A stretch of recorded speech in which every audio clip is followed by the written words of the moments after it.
Muy buenas tardes a todos los que nos siguen por la plataforma de Facebook de la Sociedad Geográfica de Lima y están con nosotros también acompañándonos en la plataforma Zoom. Desde hace 37 años, la Sociedad Geográfica de Lima, fundada en 1888 por el presidente Andrés Avelino Cáceres, organiza este ciclo de capacitación y actualización de conocimientos. Para nosotros, es una gran responsabilidad tener entre los oyentes a tantos maestros de las diferentes regiones del Perú, escuchando y tomando el pulso de nuestros territorios, de sus paisajes, de sus cuencas y de las diferentes actividades y lecciones aprendidas.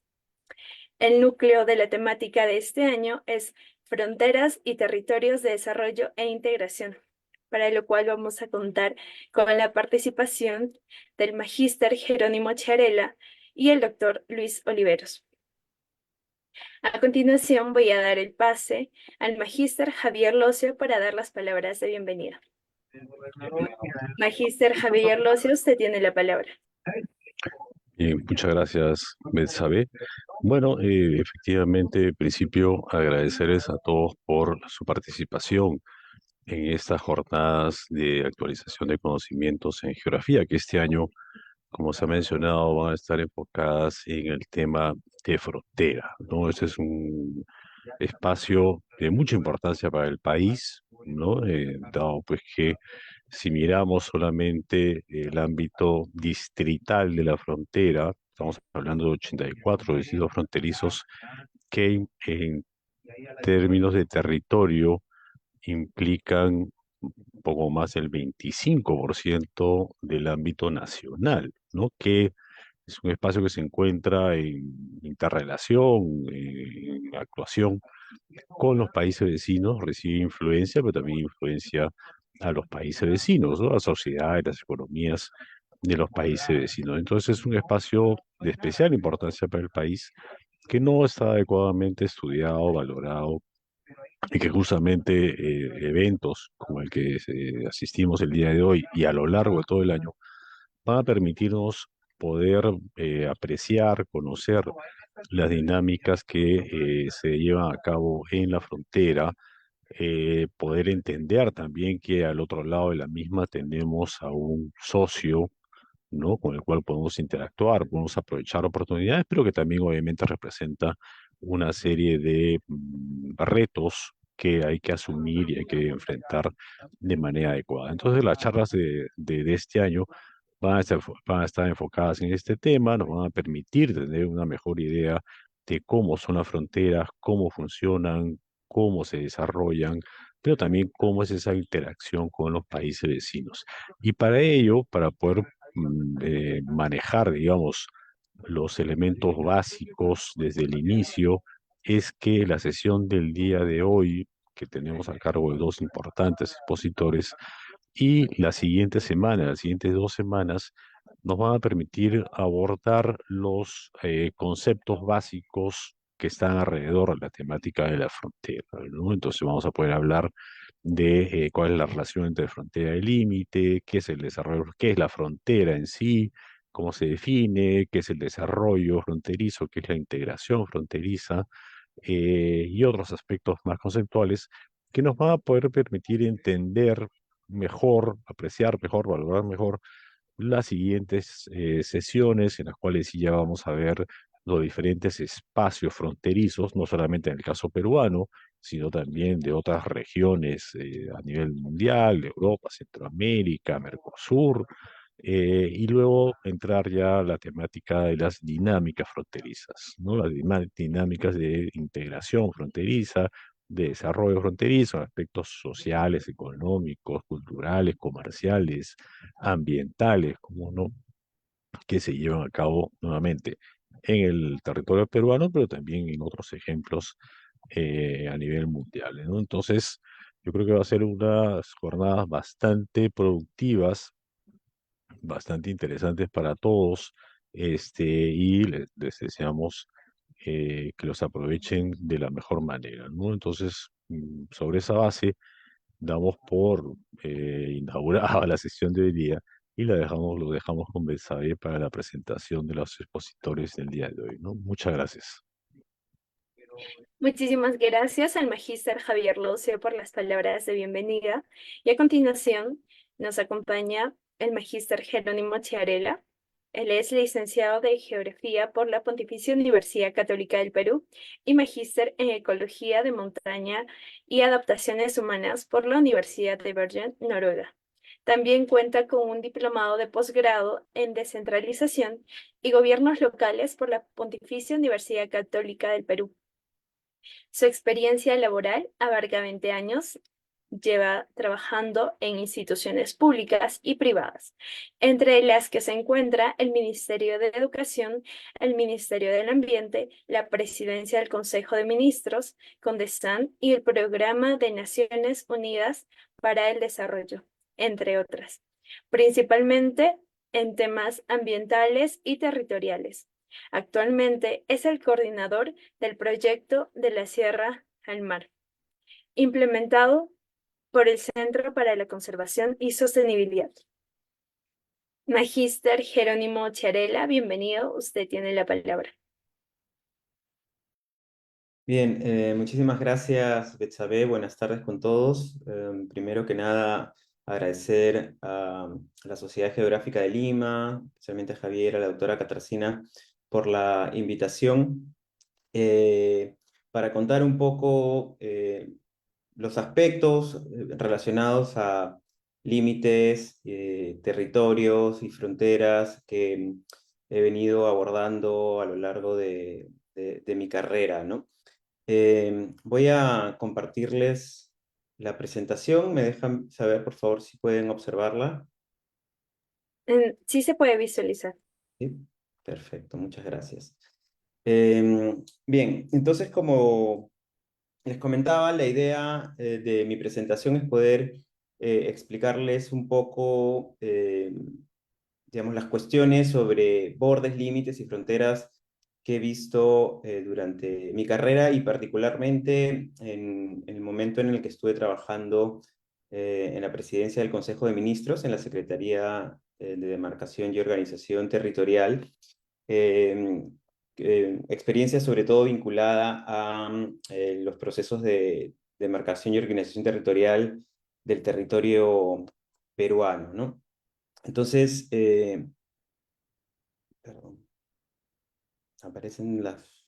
A ver, un segundo. Ya, ahora sí.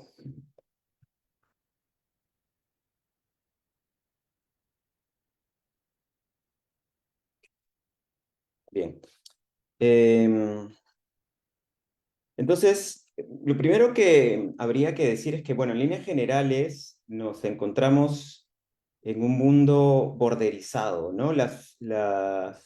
Los bordes, primero voy a empezar a hablar del concepto de borde, digamos, están instalados de manera intrínseca ya en nuestro quehacer y comportamiento cotidiano, y en líneas generales, a distintas escalas, local, regional y por supuesto internacional, nuestros comportamientos están definidos de alguna manera por los bordes que se establecen, y ahora voy a hablar de un tipo de borde en este ejemplo que se está viendo aquí, que son las fronteras internacionales, ¿no? Acá podemos observar unas fotos de la frontera, por ejemplo, internacional entre Estados Unidos y México, y cómo se ha establecido unas boyas para demarcar la frontera o límite natural que existe entre ambos países en el río Bravo.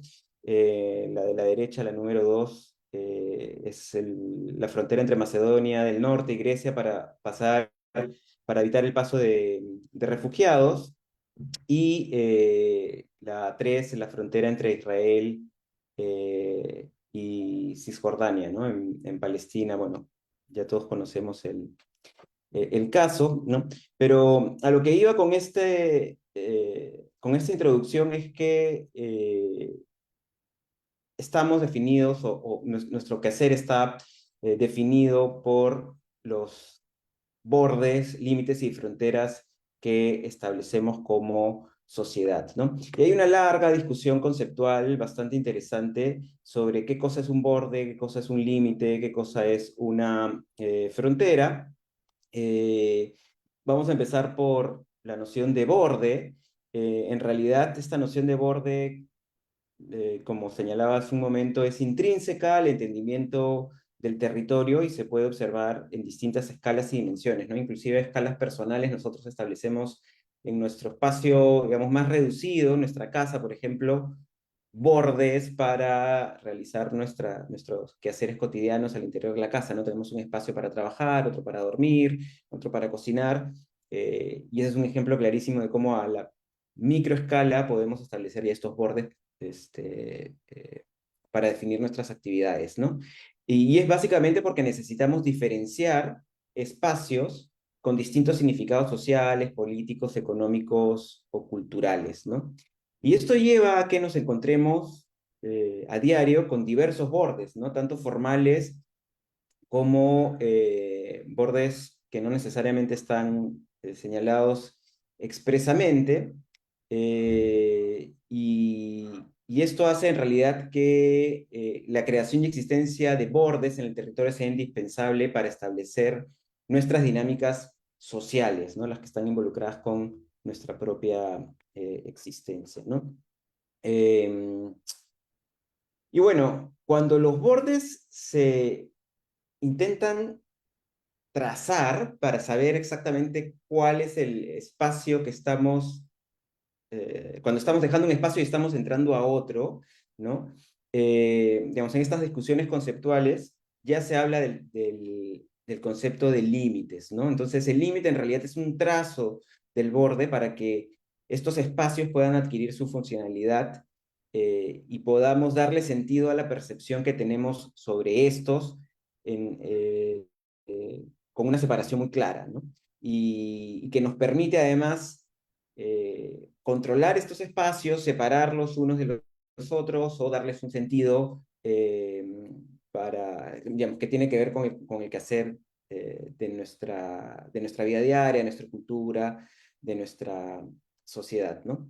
Y en líneas generales, pues los límites, ya digamos, estos trazos definen espacios y regulan el acceso, la movilidad, las leyes sociales, en todos los ámbitos, ¿no? Estamos viendo, por ejemplo, en esta foto, cómo se traza un límite, una reja, ¿no? Para diferenciar un espacio de otro y para obviamente regular un acceso, movilidad o inclusive comportamientos dentro de un espacio y fuera de este espacio, ¿no? Y en este caso, en la foto que estamos poniendo, digamos, es un ejemplo clásico que vemos todos los días cuando estamos en Lima, y estamos caminando y de pronto nos encontramos con estas barreras, ¿no? Y ese es un ejemplo, por supuesto, ¿no? De todos los límites que pueden haber, ¿no? Pero por supuesto, digamos, ya pensando en límites más formales, también se crean obligaciones legales, categorías sociales y expectativas de comportamiento cuando se trazan estos límites, ¿no? Entonces, claramente nosotros cuando pasamos de una determinada jurisdicción, ya para hablar de espacios delimitados formalmente, a otra, pues muchas veces tenemos que adoptar comportamientos distintos, bien sea o porque las leyes de esos espacios están definidas para poder seguir determinado comportamiento, o porque sin necesariamente conocer las leyes sentimos que estamos en un espacio distinto al nuestro y de manera casi intuitiva, digamos, cambiamos nuestro comportamiento para tratar de adaptarnos a este nuevo espacio, ¿no? Eh, y bueno, por otro lado, el término frontera también tiene una diferenciación con relación al concepto de límites, ¿no? Y las fronteras en realidad, si bien es cierto, son bordes y también son límites, hay una conceptualización quizás más profunda que abarca en las distintas discusiones que se han identificado sobre el término de frontera, también concepciones como, por ejemplo, una zona desconocida, inexplorada, lejana, ¿no? Quizás poco controlada, y que eventualmente podría tener un potencial de expansión, ¿no? Por ejemplo, cuando hablamos de frontera agrícola, ¿no? Es el límite de un espacio agrícola con otro que podría ser urbano o de bosques, por ejemplo, ¿no? Entonces, este, como el área que quizás más lejana, ¿no? Y que eventualmente podría tener un espacio adicional de expansión, ¿no? Pero por otro lado también hay incluye un concepto que tiene que ver un poco con lo que señalaba Javier en la presentación, ¿no? También las fronteras son un área de integración, ¿no? En donde hay influencia mutua y donde podemos encontrar en estos espacios, ya sea que nos encontremos a un lado o el otro del límite, una especie de diferenciación gradual del territorio, ¿no? Entonces, la frontera estaría trascendiendo los aspectos del límite, ¿no? Porque no es una línea delimitada que marca concretamente el fin y el principio territorial, sino más bien se trata de un espacio que efectivamente está definido por estos límites, pero que tiene otro tipo de concepciones, ¿no? Y quizás aquí, en este gráfico muy simple, nos podemos dar cuenta, ¿no? Entre el límite entre el país A y el país B hay un espacio cercano a este límite que, digamos, es el que se denomina frontera, ¿no? Que en realidad son zonas de transición, ¿no? Y de influencia mutua, en donde hay distintas interacciones entre ambos territorios, ¿no? Y en ese sentido, digamos, no es tan claro definir dónde es que termina una frontera o no, no más allá del límite, repito, ¿no? Yo recuerdo mucho la experiencia en el Ministerio de Educación cuando nos decían, necesitamos identificar escuelas que estén en zonas de frontera, ¿no? Entonces, muy bien, la pregunta ahí era qué cosa era zona de frontera, ¿no? Porque podía ser, como repito, digamos, varios, podría, guiándonos sobre esta definición, podría ser un espacio relativamente amplio, ¿no? Y vamos a considerar, por ejemplo, los distritos que se encontraban, que delimitaban con otros países, ¿no? Y todos los colegios que estaban ahí, o eventualmente establecíamos una determinada distancia lineal entre el límite y un espacio determinado para identificar cuáles podían ser estos colegios, en fin, entonces ahí había toda una discusión bastante interesante, ¿no? Y entonces finalmente la frontera, pues, cumple una función, al ser, bueno, una barrera establecida fundamentalmente como por el límite, eventualmente porque se trata de un espacio, digamos, lejano o eventualmente desconocido, pero también de integración permeable, ¿no? Que es importante tener en cuenta, ¿no? Y bien, definidos estos conceptos, en la PCM nos hacíamos mucho esta pregunta para poder trabajar el plan de demarcación y organización territorial. ¿Cuál es la lógica de la delimitación, ¿no? Y aquí, digamos, vamos a hablar específicamente del tema de límites, ¿no? En realidad, la lógica de demarcar responde a una intención de organizar el territorio y esta organización del territorio responde en realidad a una forma de concebir el espacio, ¿no? Y eso nos lleva a las famosas discusiones sobre qué cosa es el espacio, ¿no? Y bueno, a mí particularmente me parecía bastante interesante esta definición de Sawyer. Bueno, todos los geógrafos sabemos quién es y seguramente lo hemos estudiado, ¿no? Sobre los tres tipos de espacios, el percibido, el concebido y el vivido, ¿no? El percibido como la representación subjetiva, imaginada, influenciada por procesos históricos, ¿no? Lo que concebimos, perdón, lo que percibimos, ¿no? Lo que concebimos más bien es cómo lo percibido se pone de manifiesto a través de la construcción de objetos medibles y materiales, eventualmente, por ejemplo, infraestructura, ¿no? Y lo vivido es donde ya realizamos nuestras prácticas diarias que se concretan en relaciones sociales y de producción, ¿no? Entonces, la idea de definir este espacio es finalmente lo que nos lleva a delimitar, ¿no? Y entonces, desde este concepto de espacio podemos transitar a, eh, a la construcción del concepto de territorio, ¿no? Que, bueno, hay una definición en el Acuerdo Nacional, en la Política 34 de Estado, ¿no? Que es el espacio que comprende el suelo, el subsuelo, el dominio marítimo y aéreo, que los cubre, que desarrolla relaciones sociales, económicas, políticas, culturales, ¿no? Que convergen distintos intereses, identidades culturales y poblacionales. Pero obviamente el territorio tiene otras características, ¿no?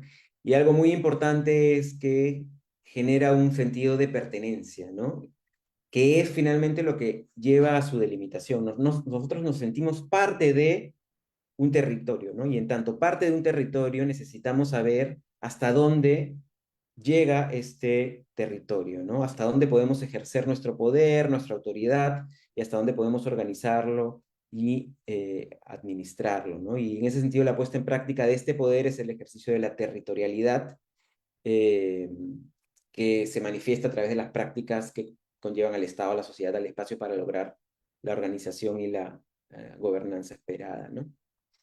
Y bueno, dado este concepto de territorio, en realidad el proceso de delimitación y organización territorial pues es antiquísimo, desde que en realidad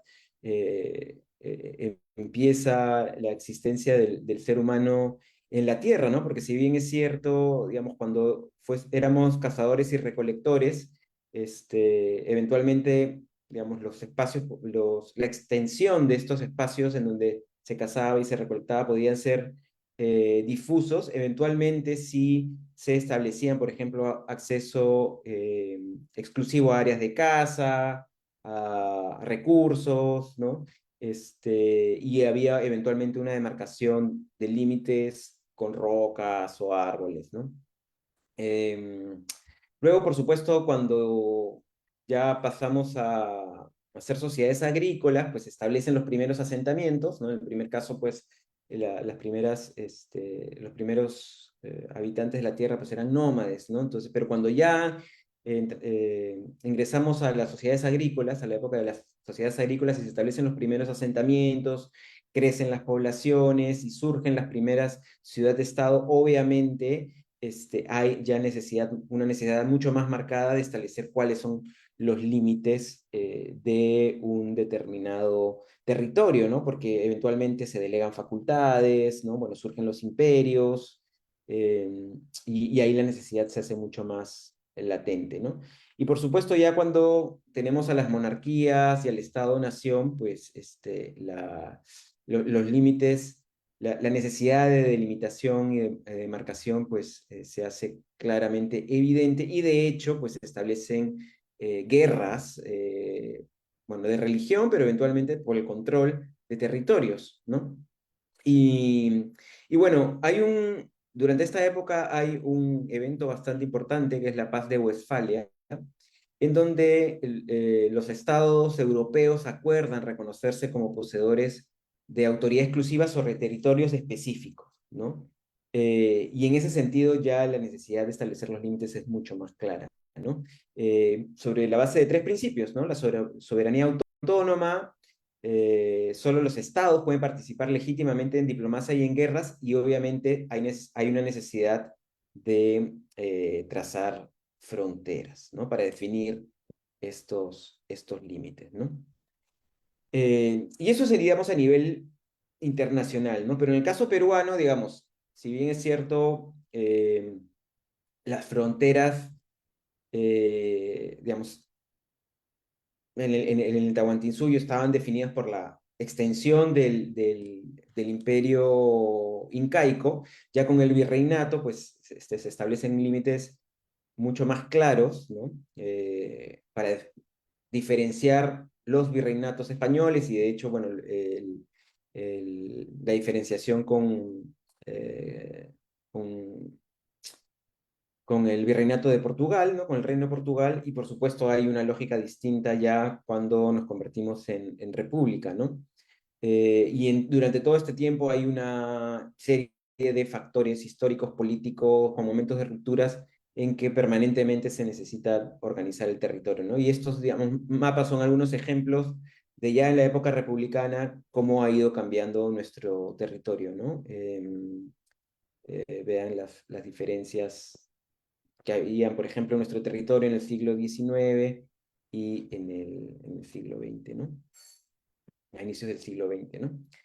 Y bueno, específicamente en el Perú, pues hay bastantes hitos importantes.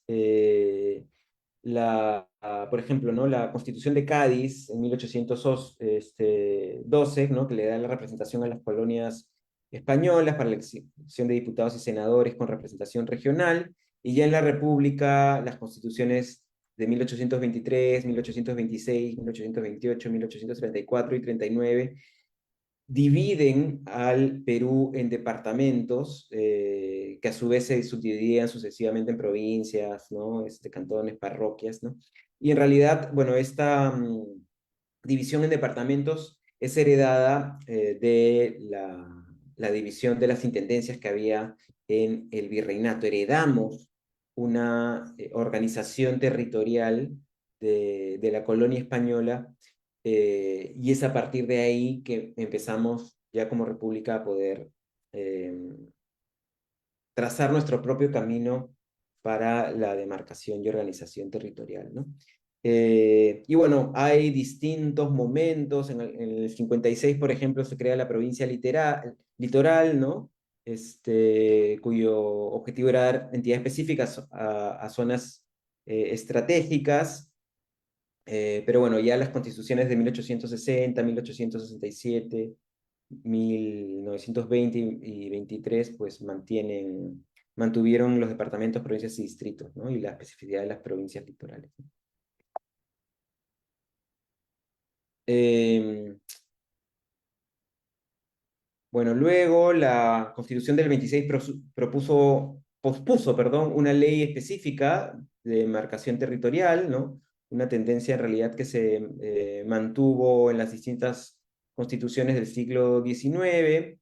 eh, y bueno, digamos, no voy a andar ahí un proceso muy, muy largo de cambios en las constituciones, hasta que llegamos a la actual demarcación y organización territorial, ¿no? Bueno, tenemos, como saben, 24 departamentos, una provincia constitucional del Callao, en total 196 provincias y 1891 distritos que, como vamos a ver, digamos, siguen aumentando, ¿no?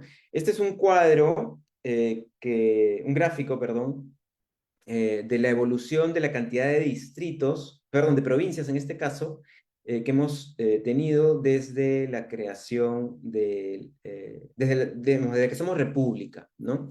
Que dan cuenta del proceso de fragmentación de nuestro territorio, digamos, que es algo que nos debería llevar a la reflexión, ¿no?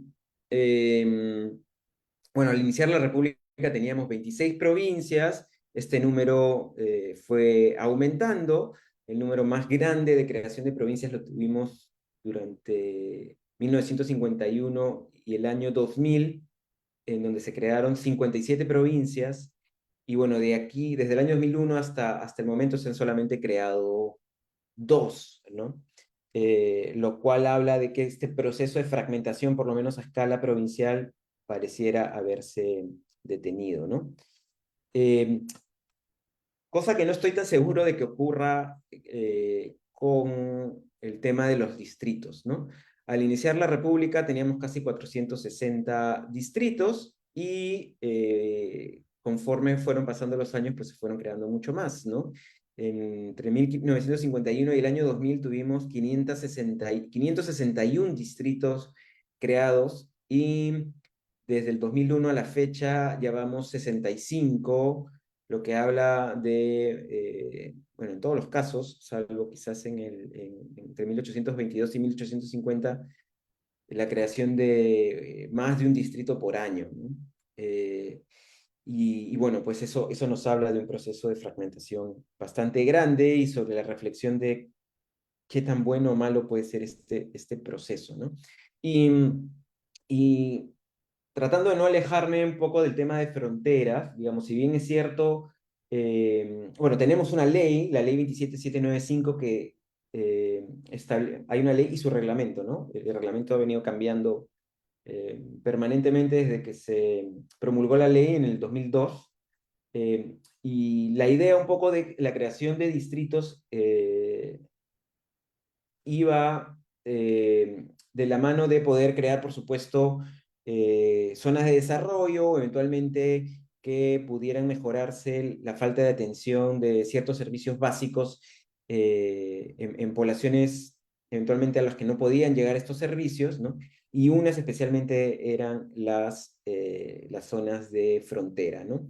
Y bueno, desde la promulgación de la ley, desde el 2002 hasta la fecha, en realidad de los 65 distritos que se han creado, aunque en realidad esa estadística es del 2001 y la ley es del 2002, solamente se han creado 6 distritos de frontera, ¿no? Y cuando me refiero a frontera, en este caso sí me refiero a aquellos distritos que limitan, que tienen su límite con un límite internacional, ¿no? Entonces, igual la pregunta es, bueno, si esta eh, permanente intención de crear distritos realmente está respondiendo a las necesidades que se puedan tener en las zonas de frontera, ¿no? Lo dejo también para reflexionar, ¿no?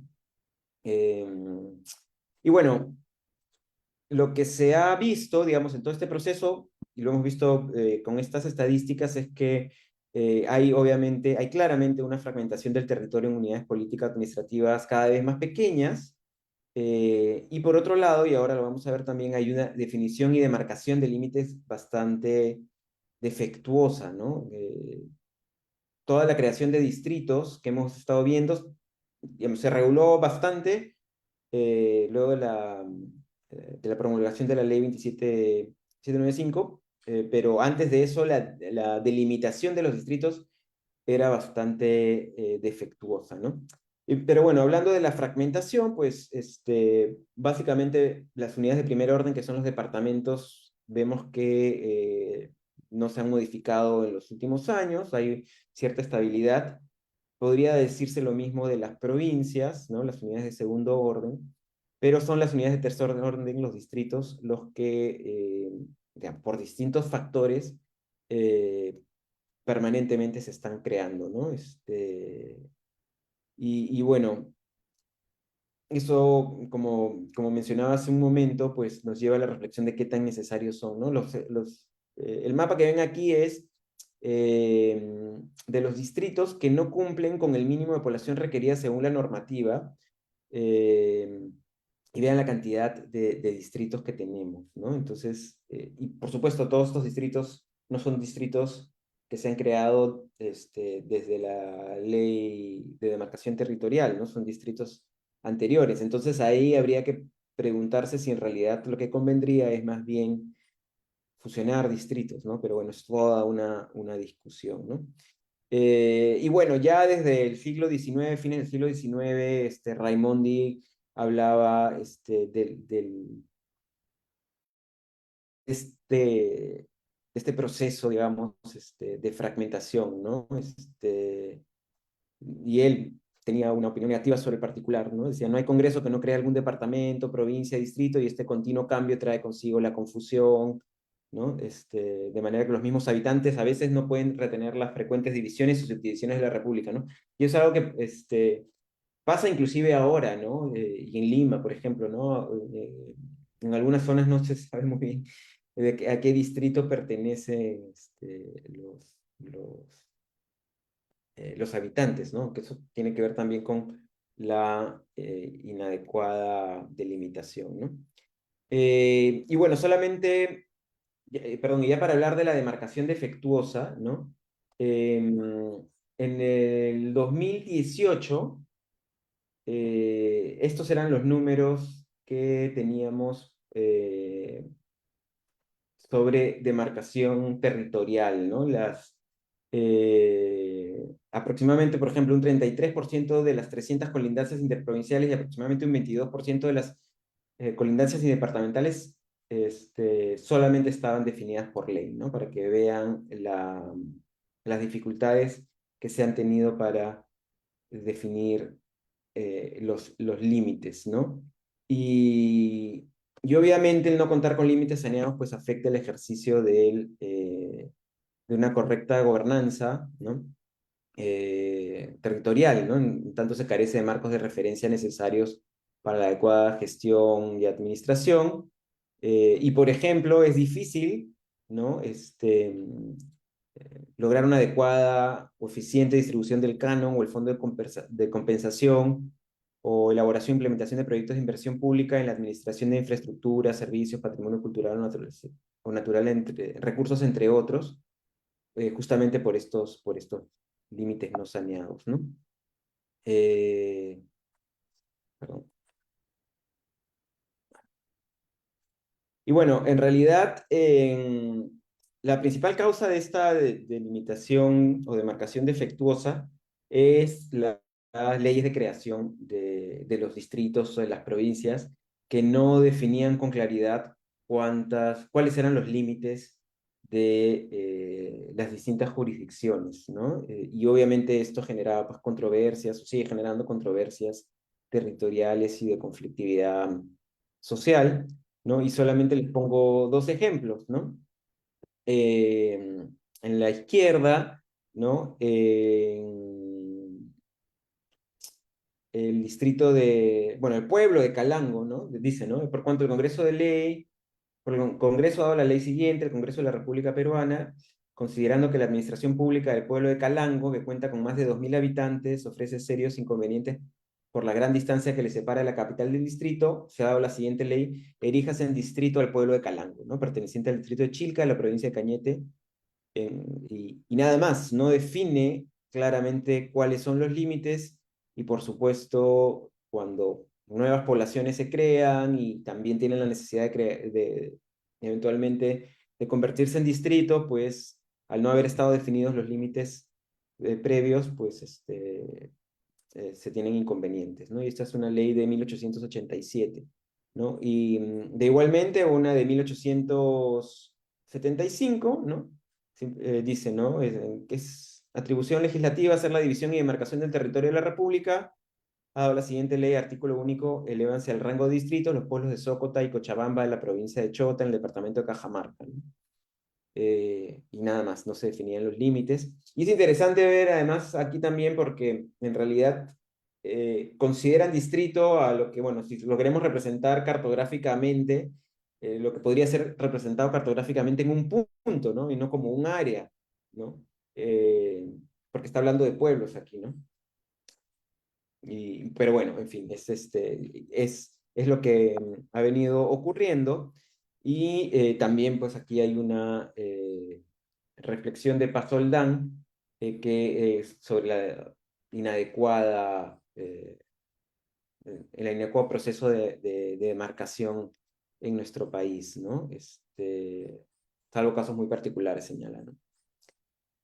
Y bueno, entonces han generado un montón de iniciativas porque este problema, en algunos casos se era consciente de la problemática, a pesar de que muchas veces se seguían creando distritos sin definir los límites adecuadamente, ¿no? Y en fin, acá hay toda una historia que puede, digamos, remontarse hasta mediados del siglo XIX, ¿no? Ya en 1849, por ejemplo, el Congreso ordenó recopilar información para elaborar un, eh, ¿no? eh, digamos, un proyecto de ley, ¿no? De demarcación administrativa. Luego en 1856, 1877, en 1887, tras la Guerra del Pacífico, ¿no? Hay encargos específicos, inclusive hay un encargo específico a la Sociedad Geográfica de Lima, ¿no? Que se reitera en numerosas oportunidades, ¿no? Luego, por ejemplo, de la Constitución de 1920, ¿no? Se da el encargo a la Sociedad Geográfica de Lima, igual el Congreso Constituyente de 1931. Este es un ejemplo del encargo que se le da a la Sociedad Geográfica de Lima en 1902 para abordar la problemática. Igual ya a mediados del siglo pasado, el tema de demarcación se empieza a asociar mucho más al proceso de organización territorial, ¿no? Y, digamos, para ver cuáles pueden ser las mejores formas de organización territorial para lograr una gobernanza mucho más eficiente, ¿no? Y ya con la constitución del 78, pues este proceso se vincula mucho más al proceso de descentralización, ¿no? Digamos que es un concepto, digamos, que inclusive hasta ahora se mantiene, ¿no? La ley de demarcación territorial recoge lo señalado en la ley de descentralización, ¿no? Que se creó, que se promulgó a inicios de este siglo, ¿no? Y bueno, hay una serie de normativas que enmarcan el proceso de demarcación y organización territorial. Muchas de estas se, eh, se derogan, ¿no? Y que se crean nuevas leyes, ¿no? Por ejemplo, el reglamento de demarcación territorial, pues ha sido cambiado muchas veces desde la creación de la ley, de la promulgación de la ley, y acabamos de tener hace relativamente poco, hace un año, un nuevo cambio en el reglamento, ¿no? Bueno, ya para finalizar, ya también sé que estamos con el tiempo, básicamente como conclusiones y reflexiones, pues creo que es importante tener en claro, tener en cuenta que las nociones de bordes, límites y fronteras son intrínsecas al concepto de territorio, y en tanto expresiones de diferenciación y poder territorial, así como de la percepción, concepción, puesta en práctica de dinámicas espaciales, los procesos de establecimiento de límites y fronteras pueden a su vez ser muy dinámicos, ¿no? Como lo hemos estado viendo, pueden estar vinculados a un proceso de reterritorialización, ¿no? Lo que complejiza definitivamente el proceso y la puesta en práctica de políticas territoriales de mediano y largo plazo, ¿no? Y bueno, y en el Perú, a pesar de los avances y los intentos por institucionalizar los procesos de demarcación territorial, ¿no? De saneamiento, es decir, de que los límites puedan definirse claramente, y la creación de nuevas unidades político-administrativas, pues aún existe una vulnerabilidad asociada mucho a factores políticos, ¿no? Y sociales que frenan en realidad las mejoras de la gobernanza territorial del país, ¿no? Probablemente sepan que hay recientemente una serie de leyes que se han establecido para declarar de interés crear nuevos distritos, ¿no? Que aún todavía no han sido creados, ¿no? En fin, ¿no? Todavía, repito, a pesar de la institucionalización, pues creo que este proceso tiene cierto grado de vulnerabilidad. En fin, y eso sería todo por mi parte. Espero estar bien con el tiempo y entiendo que las preguntas o los comentarios van a venir después, ¿no? Muchísimas gracias, Magíster Jerónimo Charela, por su presentación. Y de hecho ya tenemos una pregunta por aquí, pero esta va a ser socializada después del segundo ponente. Igual los invitamos a nuestros participantes y a los oyentes que nos están escuchando por Facebook, también que puedan compartirnos alguna pregunta o reflexión acerca del tema. Bueno, a continuación nos acompaña el doctor Luis Oliveros, es geógrafo, magíster en ordenamiento territorial y desarrollo regional, doctor en geografía por la Universidad Nacional Mayor de San Marcos. Sus áreas de especialización y de trabajo son ordenamiento territorial y desarrollo regional, medio ambiente, transporte internacional e integración física, geopolítica global y sudamericana, desarrollo e integración fronteriza. Actualmente es asesor especializado en desarrollo e integración fronteriza, con enfoque económico del Ministerio de Relaciones Exteriores. Ha dictado conferencias sobre temas de su especialidad en distintos países y eventos. Asimismo, es autor del blog Dinámicas Territoriales en el Perú Contemporáneo. Muy buenas noches, doctor Luis Oliveros. Bienvenido a este espacio. Usted tiene la palabra. ¿Cómo están, estimados amigos participantes en estos martes geográficos, en los cuales recuerdo haber participado hace ya varios años y sucesivamente por invitación del entonces presidente de la Sociedad Geográfica de Lima, el almirante, no me acuerdo en este momento su apellido, Pero bueno, Ajá. el almirante Parra, usted sabe. ¿Cómo está mi estimada colega María del Carmen Carrasco? Hace muchísimo tiempo no nos vemos personalmente, pero siempre la recuerdo y siempre que hay oportunidad me acerco a la Sociedad Geográfica pues a intercambiar un poco de ideas y para hacer participar eventualmente de algunos de los eventos sí, que se realizan, ¿no? Eh, entonces, lo mío, voy a subir en este momento la presentación, si me permiten.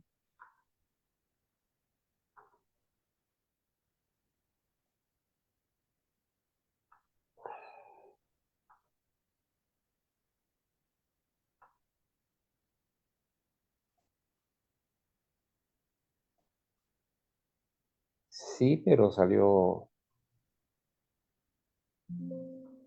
a mitad de la Es- presentación, ¿no? Estamos viendo ahora sí la ¿Está primera bien? lámina de su Ya. presentación.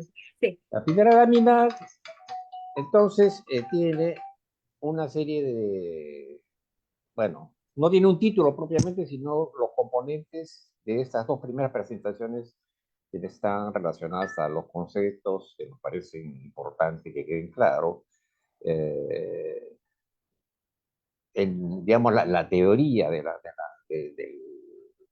las fronteras y del desarrollo y la integración fronteriza. Esa es la idea de esta presentación, que nos va a servir también porque la he hecho en una sola para la presentación del próximo martes, ¿no?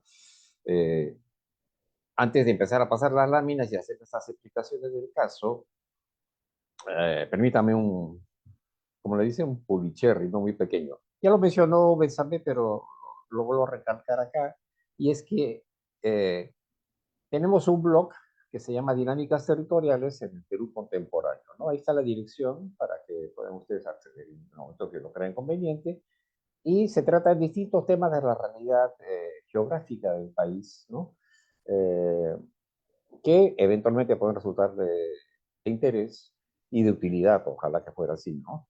Así que con eso empezamos a hacer la presentación que le hemos dividido entonces primero en los conceptos básicos.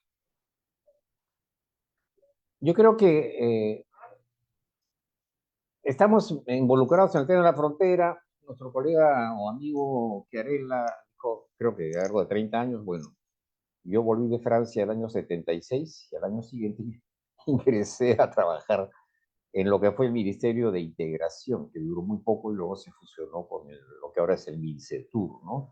Entonces, ¿cuántos son?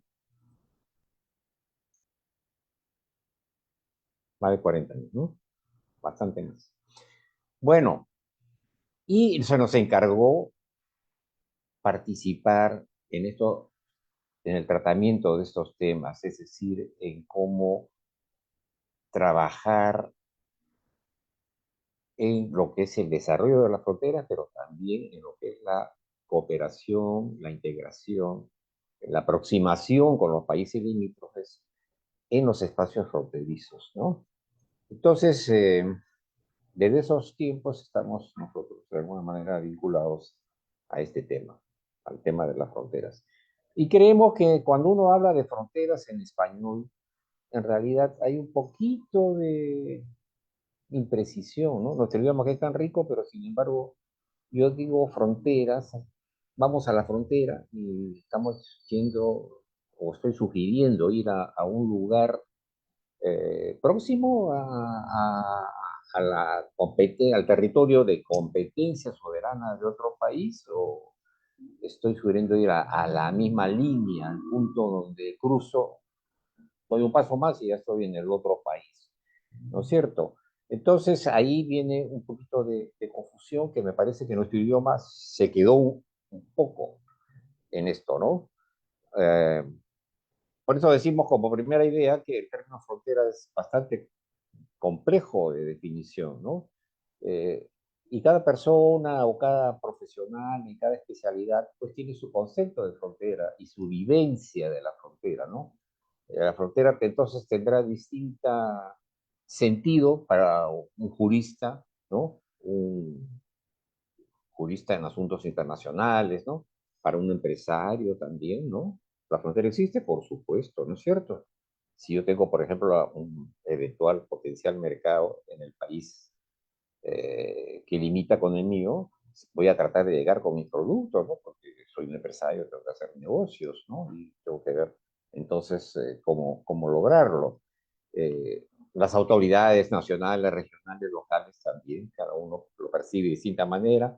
Algunos departamentos fronterizos, por ejemplo, en mi experiencia, ni siquiera a los gobernadores regionales les interesa, por ejemplo, los distritos fronterizos, ¿no? Eso es ahí donde no hay mucha población, entonces en consecuencia los reclamos no van a tener demasiado eco, no son prioritarios a la hora de las elecciones, ¿no es cierto? Porque esos votos no suman mucho. Entonces, bueno, que sigan ahí, ¿no? Más bien, trabajemos y hagamos cosas en donde sea visible y en donde haya más población.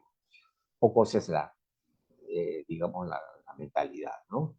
Para un campesino, la frontera existe también, ¿no? Puede decir que esa sea la base de su sobrevivencia, sobre todo desde el punto de vista de sus necesidades sociales, ¿no? Ustedes saben, nuestro país tan centralista ha abandonado permanentemente las fronteras y pues todos sabemos que los servicios, por ejemplo, de salud o de educación son mínimos, ¿no? En las zonas de frontera, por ejemplo, en los distritos fronterizos.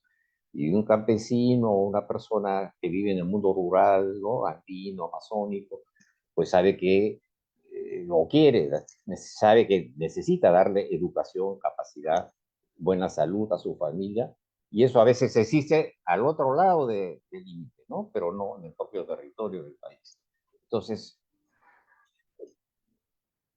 y a veces también sabe de que un producto determinado tiene un precio de mercado en un país vecino y en el mío vale muchísimo más. En consecuencia, eso lo estimula a generar un proceso de comercio que muchas veces es de comercio ilegal, o sea, de contrabando, o por ejemplo el tema del gas, ¿no? El tema del gas. En Bolivia, por ejemplo, el gas es subsidiado y vale menos de la mitad una garrafa, como le llaman ellos, de gas en el lado boliviano que en el lado peruano. Entonces, mucha gente generalmente de pocos recursos, trata de pasar esas garrafas al otro, ¿no? Y a venderlas cerca al precio nacional, pero un poco menos, evidentemente, para generar interés y que pueda ser adquirido. Y en el interín, en medio de eso, generar un beneficio económico para él, ¿no? Y su familia. Entonces, como dice aquí en la lámina, es una percepción muy distinta, muy diversa, ¿no? Y está asociada a sus vivencias cotidianas y a sus intereses específicos, ¿no? O también, pues, a la carga que aporta esa deformación que cada uno tenemos como profesionales, ¿no? Abogado, ingeniero, antropólogo, geógrafo, etcétera, etcétera, ¿no? Pero lo que queremos señalar es que en realidad en la percepción del fenómeno fronterizo se te cruzan dos nociones, ¿no? Una, la de linealidad y otra, la de zonalidad, ¿no? Acá aparentemente hay una dicotomía, ¿no? Podríamos tratar con nombres específicos a estas dos nociones y le podríamos decir a la noción de linealidad, dominarla como límite, ¿no?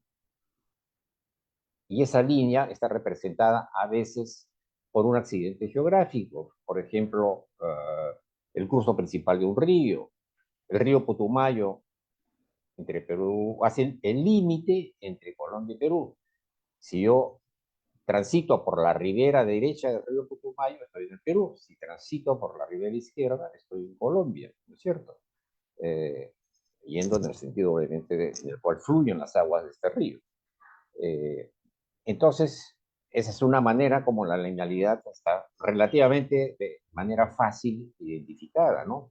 En otros sectores, en otros territorios fronterizos, esa linealidad no aparece con claridad y entonces ha tenido que irse a hacer trabajos de tipo geodésico, ¿no? Levantar líneas, como por ejemplo en la frontera peruano-boliviana en el sector de Madre de Dios, y de Pando, el departamento boliviano contiguo, ¿no? Donde hay un trazado que son dos líneas geodésicas muy extensas y le dan esa forma a la frontera peruano-boliviana en el sector amazónico, ¿no? Y bueno, pues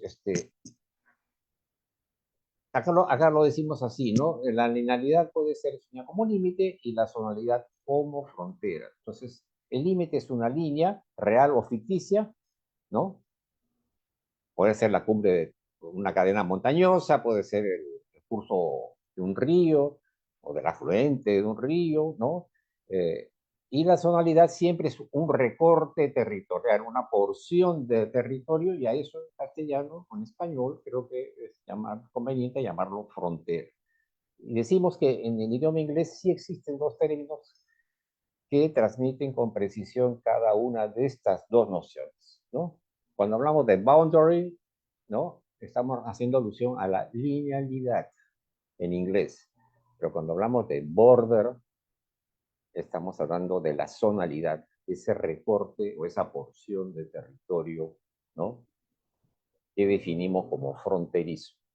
Inclusive cuando hablamos en inglés de integración fronteriza, que si lo decimos en español, en inglés se dice Trans-Border Integration, ¿no?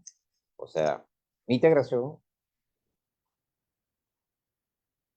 fronteriza en realidad, ¿no? Pero pone el prefijo trans en el caso del idioma inglés.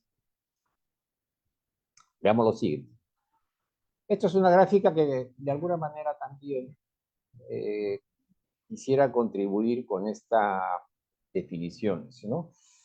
Ah, miren ustedes, esas líneas punteadas, primero tenemos un país 1 y el país 2, algo parecido de lo que el licenciado Chiarella presentó también en alguna de las. Y esto supone que es el límite internacional. Digamos que esos rombitos rojos serían los hitos, ¿no? Que señalan la frontera. Y esto de acá sería un paso fronterizo, es decir, un lugar habilitado para transitar legalmente de un país al otro, ¿no? Y la línea punteada serían las circunscripciones, digamos, en este caso, que serían los distritos fronterizos y sus equivalentes, que pueden ser municipios, parroquias, depende del país, ¿no? Como lo llamen. La frontera, entonces, es todo el distrito. No, solamente se presenta aquí. ¿Por qué razón? Vamos a verlo a continuación en la lámina siguiente.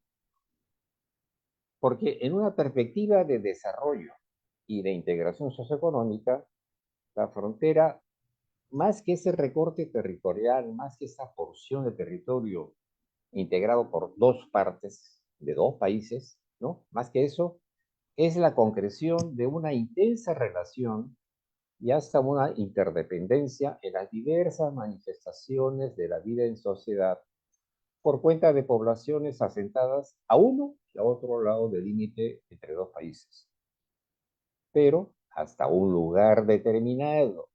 La frontera no es infinita. En algún momento, cuando yo voy desde el límite hacia el interior del país, la frontera se va diluyendo, se va haciendo, atenuando, haciendo menos perceptible, ¿no? Ya no habrá gente que le interese ir a la frontera una vez por semana, o dos, o todos los días, ¿no? ¿Por qué? Porque primero le quedará muy lejos, segundo, los costos eventualmente de productos ya no serán los mismos, ni de los servicios, etcétera, etcétera, ¿no? Miles de situaciones. En consecuencia, decimos que si hay población en esos recortes territoriales cercanos al límite internacional, la relación se va a dar ya sea espontáneamente o ya sea de manera promovida por los estados, ¿no? Espontáneamente se va a dar de todas maneras. Y es la del típico contrabando, intercambio, ¿no? Yo voy al otro lado y bueno, pues compro lo que es caro en mi país, ¿no es cierto? De repente son medicinas, de repente son cierto tipo de servicios, ¿no? Eh, claro, en algunos casos esta interrelación está bastante formalizada, bastante, digamos, regulada, ¿no? Como la que tenemos entre Tacna y Arica, por ejemplo, ¿no? En donde Miles de chilenos pasan casi diariamente a Tacna, pues porque los servicios médicos son más baratos, ¿no es cierto? El entretenimiento es más barato, los casinos, los distintos sitios que uno puede visitar, la comida, ni se diga, etcétera, ¿no? Se compran los uniformes escolares para los niños chilenos en Arica, en Tacna, ¿no? Porque son más baratos. Y bueno, ya eso tiene su explicación también, ¿no? Porque son más baratos en Perú y son caros en Chile. ¿Qué pasa? Ahí viene el tema ya de la formalidad e informalidad de la economía. Me parece que ese es el elemento principal, ¿no? Entonces, si hay población, la relación se va a dar, ya sea espontáneamente o ya sea promovida por acuerdos pares de gobiernos. Si es así, entonces existirá lo que estamos llamando acá la frontera activa, ¿no? Una frontera que tiene vida, pero si no hay población en esos segmentos territoriales entre dos países, obviamente, ¿quién va a hacer la integración? No va a ser la fauna, ¿no? Ni la flora de, las, esas zonas, dice las personas, los seres humanos. Entonces, si no se da esa relación, lo que existe son las fronteras no activas, ¿no?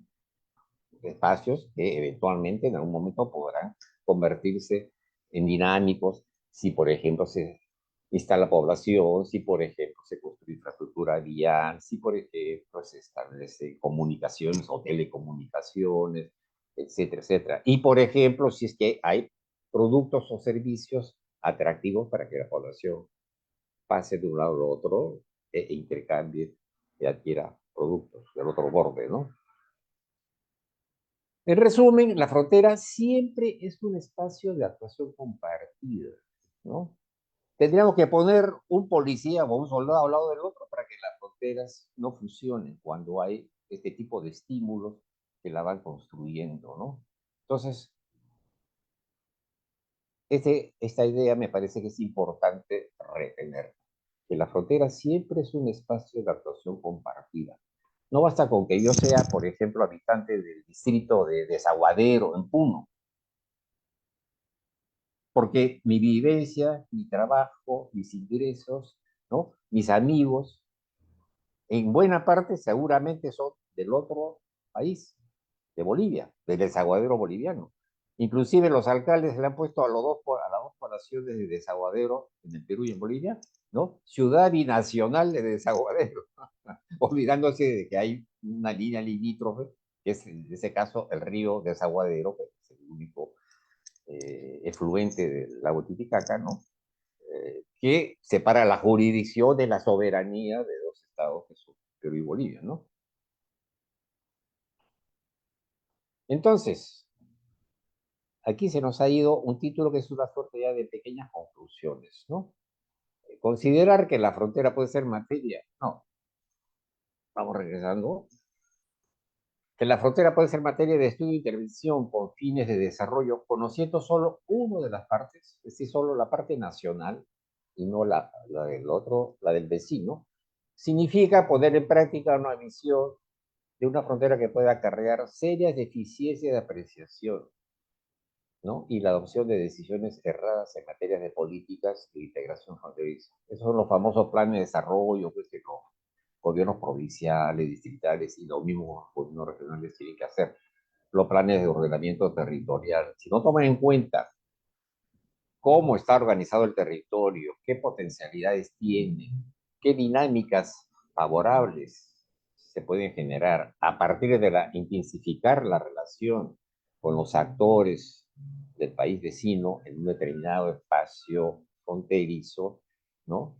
Entonces estamos viendo las cosas solamente de manera parcial, ¿no? Esto para lo que son las entidades que están cercanas al límite internacional, ¿no? A nivel de distrito y eventualmente de frontera. Por decir, estamos hablando de Bolivia y Perú. Si si la provincia de Chucuito no toma en cuenta lo que hay al otro lado, ¿no? En el lado boliviano, equivalente, y estructura un plan como pues, si fuera el mismo que se haría para una provincia, para la provincia de Huarochirí, aquí en Lima, ¿no? Eso no tiene sentido. está mal de entrada, ¿no? Porque los seres humanos somos seres gregarios, siempre lo vamos a relacionar. Independientemente de si los estados promueven o no la integración fronteriza, la integración se va a dar, ¿no? Se va a dar de todas maneras. Y vamos a ver, seguramente en la sesión próxima, cuáles son los factores que estimulan y que van a permitir construir la frontera, ¿no? Entonces, la frontera, como dice en la segunda parte de esta lámina, es un concepto y una realidad compleja, ¿no? Pero que siempre es un espacio de actuación compartida, de interrelación entre dos economías, entre dos sociedades, ¿no? Muchas veces de manera espontánea, pero en cuya delimitación, por lo mismo que existe allí una dinámica que puede ser establecida de forma aproximada y transitoria, constituye el carácter, su carácter esencial está constituido por un conjunto de situaciones, ¿no? Que generan un equilibrio momentáneo y su permanente evolución en el espacio y en el tiempo. Ese es un problema también para el desarrollo de las fronteras, ese equilibrio momentáneo, pero vamos a explicar un poquito. ¿En qué consiste?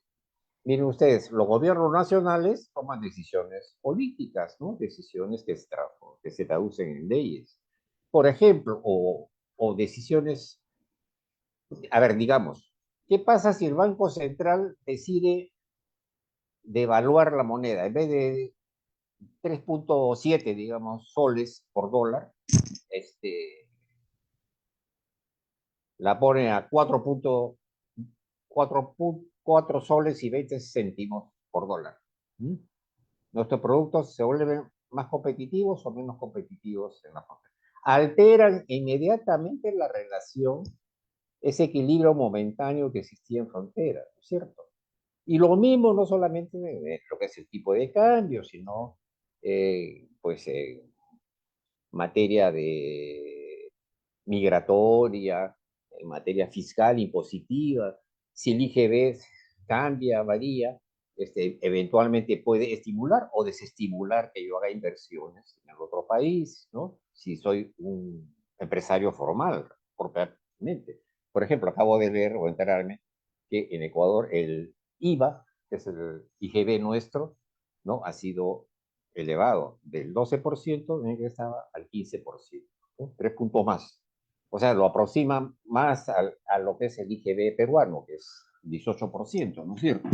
Entonces, eso no creo que tenga realmente en este momento una gran implicancia, pero de todas maneras significa que los costos en Ecuador se van a incrementar, los costos de la economía formal, y entonces eventualmente van a hacer que sus productos sean menos competitivos que los que vienen del lado peruano. Y eventualmente podrían significar que el Perú vaya ganando una presencia en los mercados, sobre todo fronterizos de Ecuador, con algunos productos que antes no se comerciaban entre ambas partes, ¿no? Muy bien. Entonces, para terminar esta parte, si se efectuara un corte temporal que facilite una visión instantánea de todas las fronteras de un país determinado, se encontraría una gama de situaciones, ¿no? Distintas. La frontera de Tacna con Arica es igual a la frontera entre Puerto Esperanza en el Purús con Santa Rosa do Purús en Brasil. Son totalmente otra cosa, ¿no es cierto? No solamente desde el punto de vista de la región natural, de la región amazónica, en la que está uno, y en la región costera desértica, en la que está Tacna y Arica, ¿no? Sino en términos de población, de flujo, intercambios de personas, el intercambio comercial, de servicios, etcétera, etcétera, etcétera, ¿no?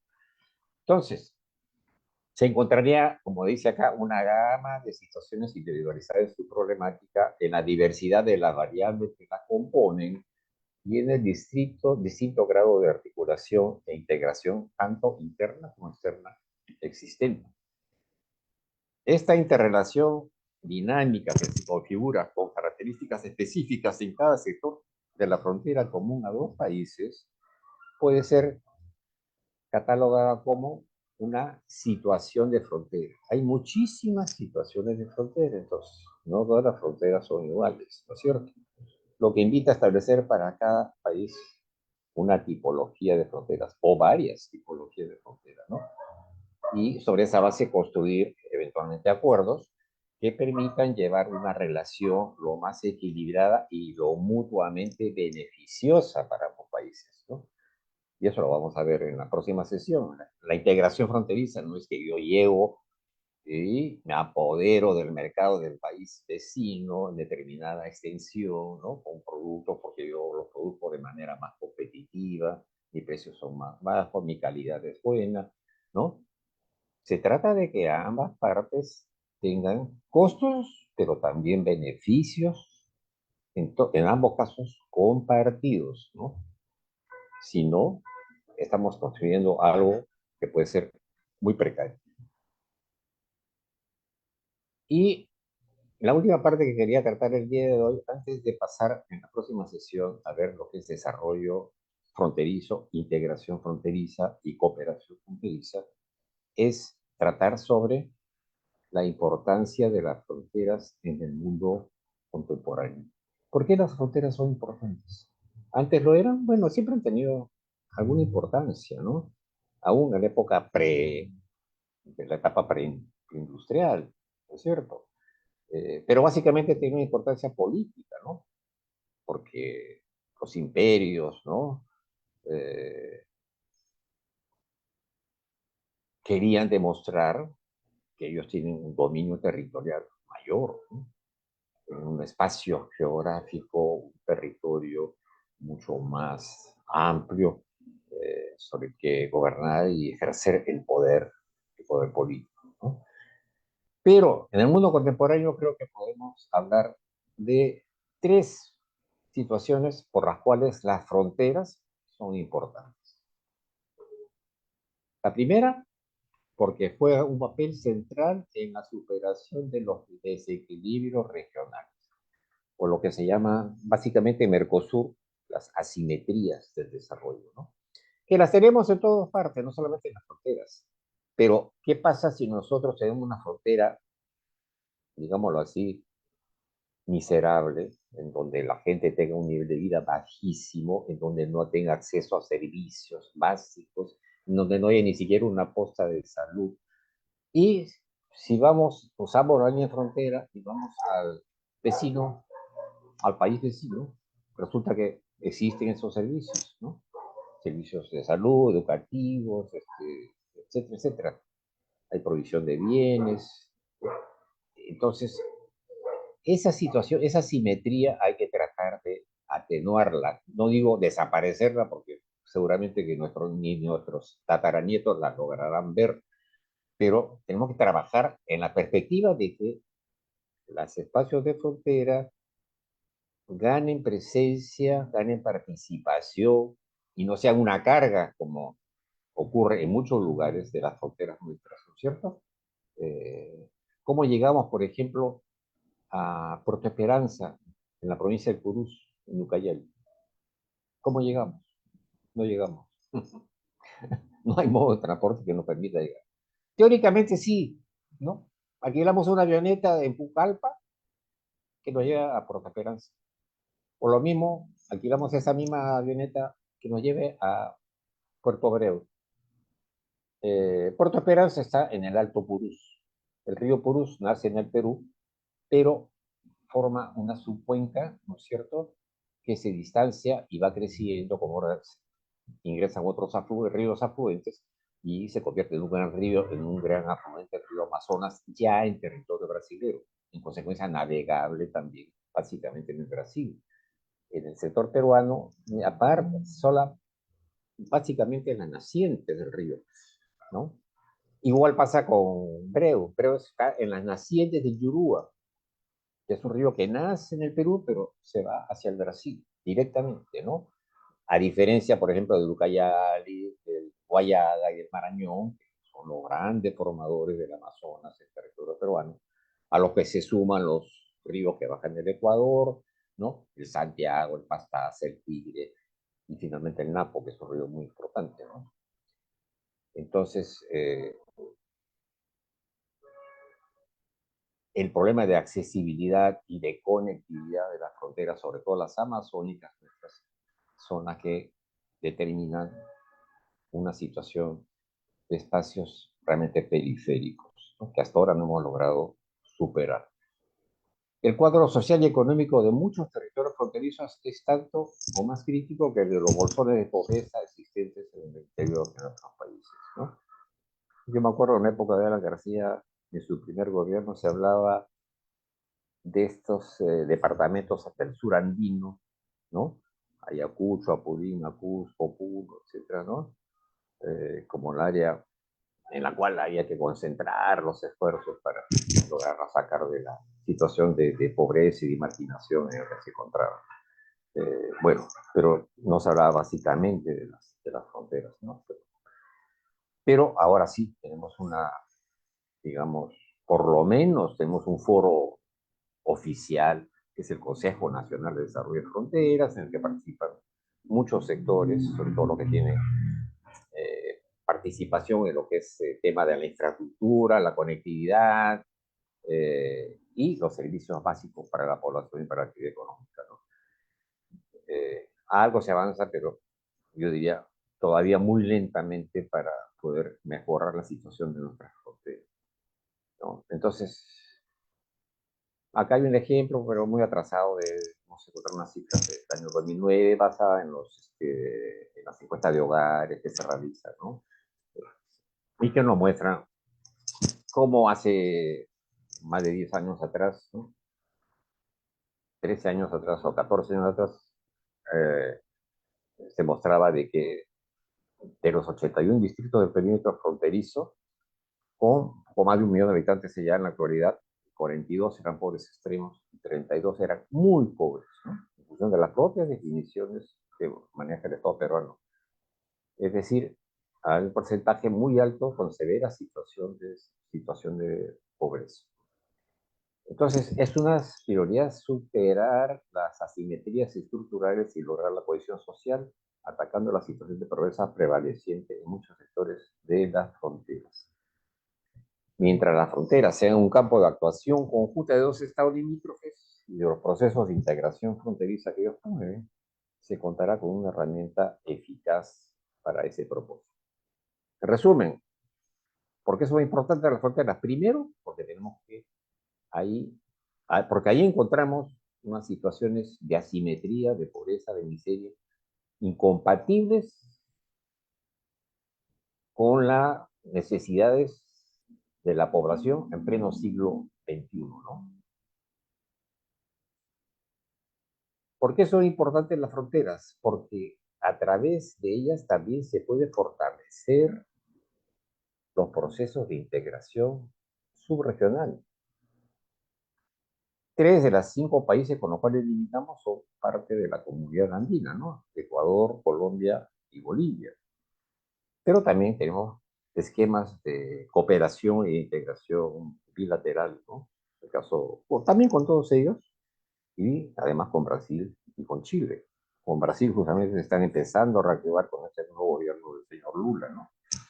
Entonces, esas fronteras en la perspectiva ya de la integración subregional, decimos que deben operar como bisagras, es decir, como unas puertas, ¿no? Esas de vaivén que facilitan los intercambios biunívocos entre países, ¿no? Entre países que hacen parte de un esquema de integración, como la Comunidad Andina, como Mercosur, y entre estas y otros países de América Latina y del Caribe, ¿no? Hay que tener en cuenta la realidad social y económica ahí imperante, ¿no? Lo que decía hace un momento, ¿no? En la frontera chocan o se confrontan dos sistemas nacionales, ¿no? Que los gobiernos nacionales ni los toman en cuenta para adoptar sus decisiones, ¿no? Decisiones de tipo política, administrativa, económica, ¿no?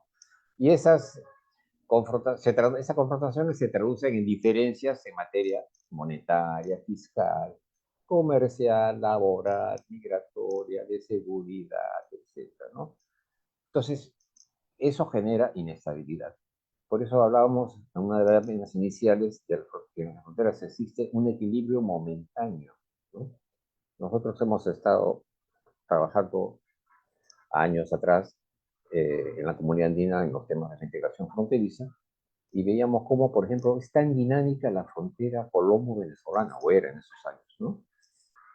Y sin embargo, no había ninguna norma que permitía, por ejemplo, crear empresas multinacionales andinas, multinacionales de integración fronteriza, que estimularan que la gente que maneja dinero, recursos, tiene capacidades empresariales realmente interesantes, ¿no? Se asocien legalmente y produzcan bienes creados en la frontera, con insumos, con mano de obra de ambos lados, ¿no? Pero claro, para eso tendría que haber una serie de estímulos, ¿no? Algunos estímulos por lo menos, ¿no? Es decir, exonerarlos de, qué sé yo, del pago lo que llamamos el IGB acá por un periodo determinado, etcétera, ¿no?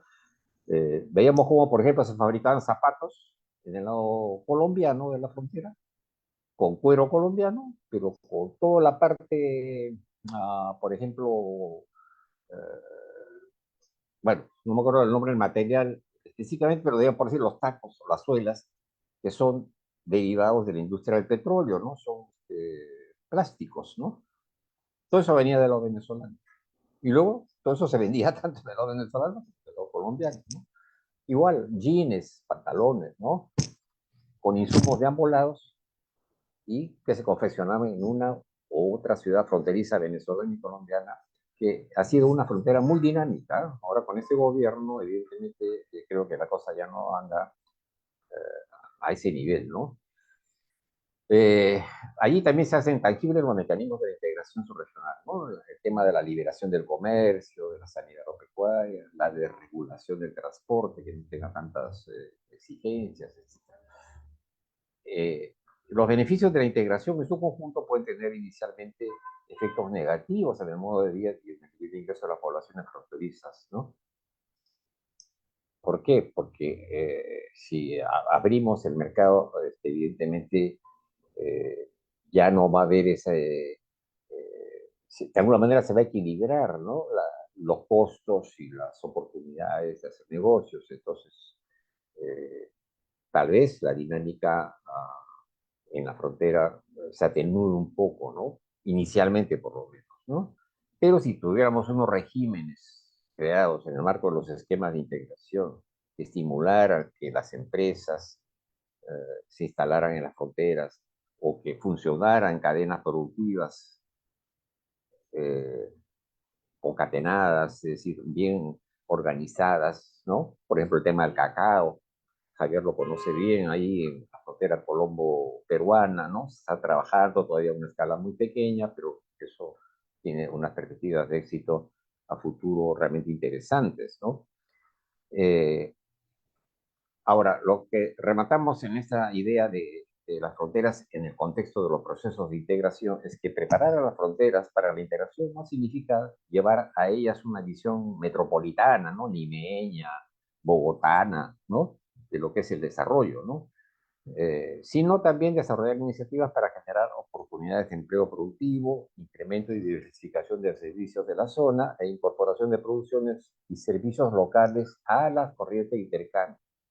Si ya tenemos un espacio, una zona de libre comercio entre los países andinos, entre Bolivia, Perú, Ecuador, Colombia, solamente somos 4 países ahora, pero eso desde el punto de vista arancelario significa una zona de libre comercio. Lo que se produce en Ecuador, en Colombia, en Perú y en Bolivia no paga impuestos, ¿no? De importación, a pasar de un país al otro. Entonces tenemos ya un mercado ampliado. Claro que faltan otra serie de mecanismos complementarios, pero que no lo principal, ¿no es cierto? Y las fronteras podrían ser también esas zonas en las cuales se instalen unidades productivas que produzcan para ese mercado ampliado andino, ¿no es cierto? Esa es un poco la idea. Y por último, las fronteras también deberían jugar un papel importante de nuestras economías en el contexto internacional. ¿Por qué razón? Porque muchas fronteras, muchas no, pero algunos puntos de frontera tienen una posición privilegiada, ¿no es cierto? Para salir al exterior, ahora que se habla de la cuenca del Pacífico, de la PEC, ¿no? de la dinámica de las economías del sudeste asiático y de la propia China, por supuesto, ¿no? Las fronteras, evidentemente, podrían convertirse en unos puntos interesantes en esa perspectiva. Por ejemplo, ¿por qué de Brasil no salen productos a través del río Amazonas, llegan a la zona, al puerto de Paita y se dirigen hacia los mercados del Oriente, ¿no? Sabiendo que Brasil ha exportado el año 2003 casi 70 millones de toneladas de soya, solamente de soya y solamente a China. ¿Se dan cuenta ustedes cómo podría crecer la dinámica económica, por decir, del puerto de Paita si esa soya eventualmente llegara a salir por el río Amazonas y ahí ya cuando los ríos se vuelven no navegables, ¿no? Antes de Biorimagua, hasta la altura de Saramiriza, pues subir ese contenedor al camión y el camión llegar al puerto. Eso sería menos costoso que lo que hacen actualmente los brasileños con su soya, que es recopilarla, toda la soya del interior. No la que, hay soya ahora en casi todo Brasil, pero la soya del estado de Sao Paulo, de Mato Grosso do Sul, sale por los puertos del Atlántico y por ahí se va a China. Pero la soya de los estados interiores y sobre todo acercándose cada vez más a la frontera con el Perú por el lado de Madre de Dios, ¿no?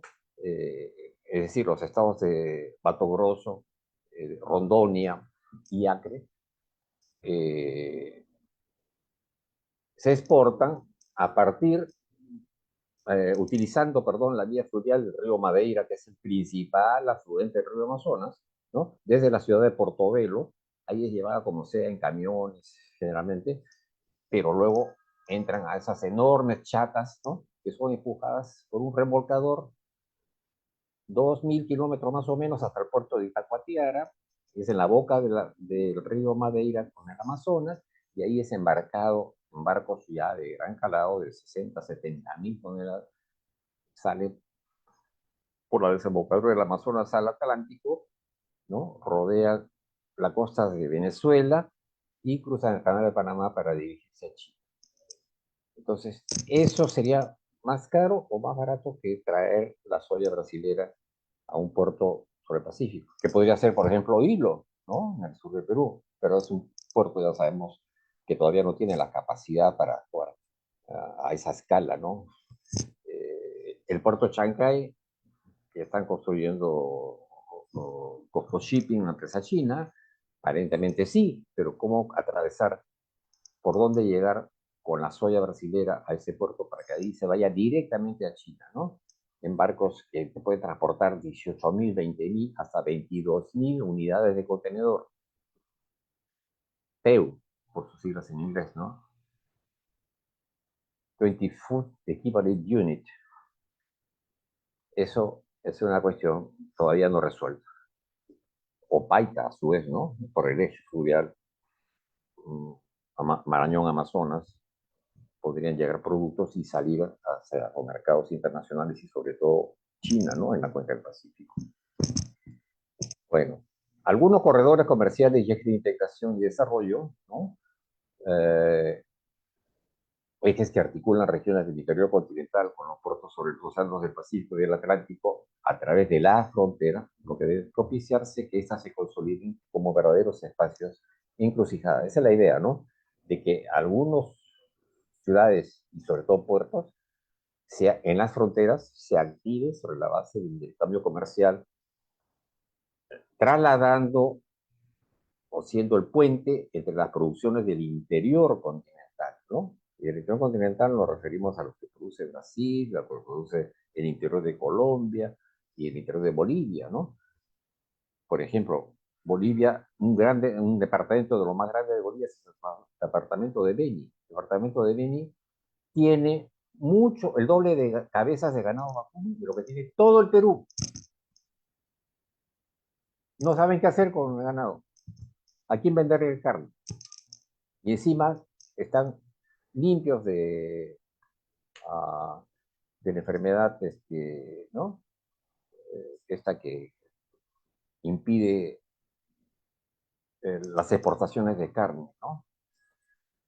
Entonces, si tuviéramos una buena conexión con el Beni boliviano, podríamos nosotros, a través de los puertos del sur, Matarani, Hilo, en la medida en que estos puertos sean repotenciados, sobre todo Hilo, exportar la carne libre de aftosa, ¿no? Procedente del Beni boliviano. Con lo cual la economía del Beni boliviano crecería, pero también la economía del sur peruano, ¿no es cierto? El transporte es una actividad que genera desarrollo, transporte tanto terrestre como el marítimo, ¿no? Eh, Igual en el caso del arroz. Nosotros, por ejemplo, eh, el valle del río Tambo, que nace en las serranías, en las cumbres de Moquegua, pero luego desagua en Arequipa, ¿no? El pueblo de Cocachacra, el más conocido en este valle. Está sembrado casi todo de arroz, y el arroz es un producto que demanda muchísima agua. En un país que tiene una costa desértica, ¿cómo se nos ocurre sembrar arroz y no otros productos, ¿no? Destinados a mercados sofisticados, mercados de Estados Unidos, de Europa, esos que demandan productos novedosos, ¿no? Como el caso del aquino, que se puso de moda ya en algún momento en los Estados Unidos, ¿no? Todo el mundo consume quinoa. No, no está bueno. Perdón, ¿cortamos? Estamos terminando.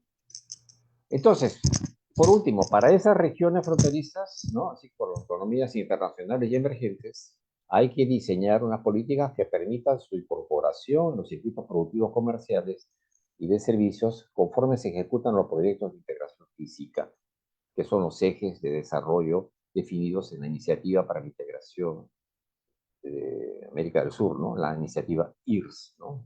Con ello se favorecerá la progresiva evolución de las fronteras a regiones activas dentro de la integración. Bueno, yo creo que nos quedamos aquí y lo siguiente lo vamos a tener que ver en la sesión del próximo martes, ¿no? Tratar propiamente de lo que es el desarrollo, la integración y la cooperación fronteriza y ver cómo la cotidianeidad de la relación define cuán fronterizo es o no es un territorio determinado, ¿no? En las proximidades del límite con otro país.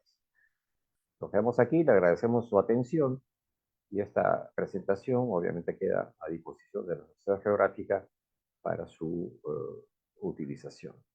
Hay una publicación que hicimos cuando trabajamos en la comunidad andina hace varios años, pero que por el chat voy a registrarla para que todos puedan buscarla a través de la red, ¿no es cierto? En la página de la Secretaría General de la Comunidad Andina, porque se titula La integración de las fronteras andinas.